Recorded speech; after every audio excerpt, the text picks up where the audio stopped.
گروپی کیژانی ڕۆژهەڵاتی کوردستان لە ژمارەیەک خانمی دەستڕەنگین پێکهاتوون کە کۆمەڵێک خانمی ژەنیاری زۆر بەتوانن و یەکێک لە خانمەکان لە نێویاندا سەرپەرشتی گروپەکەکەن. چەند بەرهەمێکیان تا ئێستا تۆمار کردووە، بەڵام تا ئێستا هیچ ڤیدیۆ کلیپێکیان نەبووە. لە ئێستادا یەکێک لە گۆرانیەکانی هونەرمەندی گەورەی کورد تایر تۆفیق نوێ دەکەنەوە.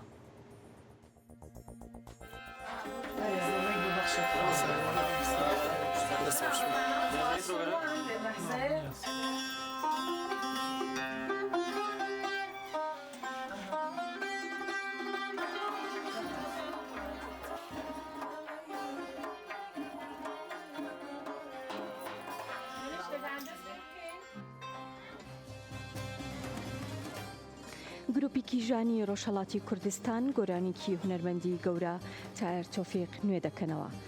بەرهەمەکە یەکەم کاری گروپەکەیە کە بە شێوەی میوزیک ڤیدیۆ بڵاوکراوەتەوە بە دەنگی خانمە گۆرانی بێ شادی غوڵامی تۆمارکراوە و پێشکەشی دەستگای میدیای کوردساتیان کردووە.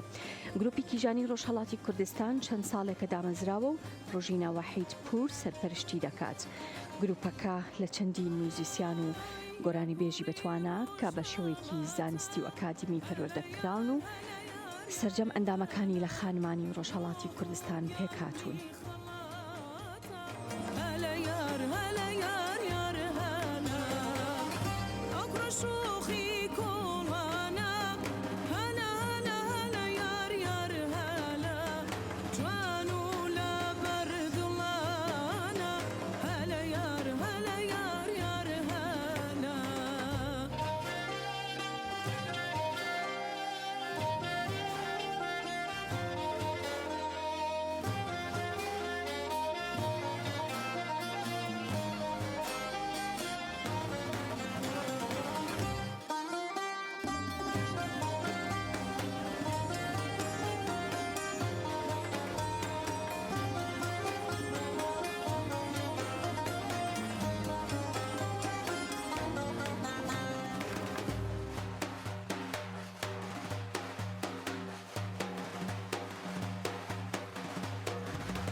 يا جماني